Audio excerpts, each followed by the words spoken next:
dhowrkii toddobaad aynu ka soo gudubnay waxaa taagnaa muran u dhaxeeya xukuumadda Somaliland iyo ganacsatadii gacanta ku hayay dhowrkii sannadood ee aynu soo dhaafnay haamaha kaydka shidaalka ee magaalada Berbera. murankaasi ayaa ka dhashay la wareegidii dawladda Somaliland ay la wareegtay haamaha shidaalka. maanta waxaa kula wareed ku qabtay magaalada Burco odayaal dhalinyaro iyo waxgarad ka soo jeeda gobolka Togdheer kana hadlay arrimaha haamaha shidaalka iyagoona tilmaamay in dawladda looga baahan yahay tixgelinta cabashada ganacsatada isla markaana si toos ah looga wada hadlo dhaqaalaha maalgashi ay sheeganayaan ganacsatadaasi.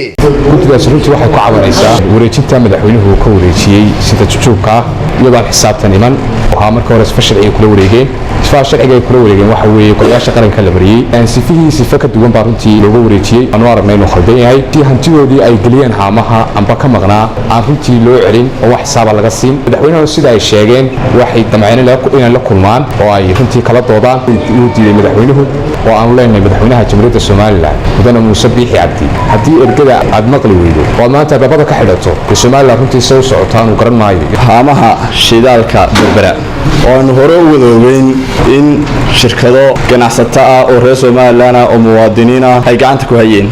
waxaynu ogsoonahay in uu ku wareejiyay haamaha shidaalka madaxweynaha hore Silaanyo madaxweynaha cusub ee imika dalka haya Muuse Biixi Cabdi.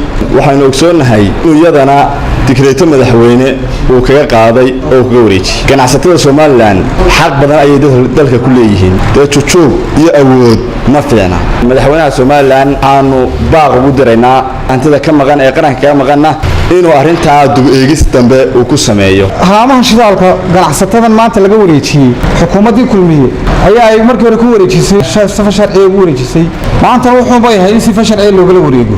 waxa cabati ka keenay waxa la madaxweyne horumarkan quruxda badan ee dalka ka muuqda dawladda kameeman cid kale inagu caawin ganacsatada keenay shacabkeena ganacsiga soo halkantay dalka muruqiya maal mid kasta gelisay hadii maanta waxoodii la yiraahdo laga murujiyo askari lagu wareejiyo dhacbay noqonaysaa taasi ma madaxweyne cadaalad maaha. waxaanu wada ogeyn in haamaha shidaalka degmada Berbera madaxweynaha hore qaranka jamhuuriyadda Somaliland Axmed Maxamed Maxamuud Silaanyo uu ku wareejiyay ganacsato reer Somaliland oo sharci waafaqsan ay kula wareegeen xukuumaddan cusub ee xisbiga kulmiye hogaaminaya madaxweyne Muuse Biixi Cabdi uu diiradda madaxweyne oo sharciga sheegay inuu kaga wareejiyay ganacsatada haamaha shidaalka.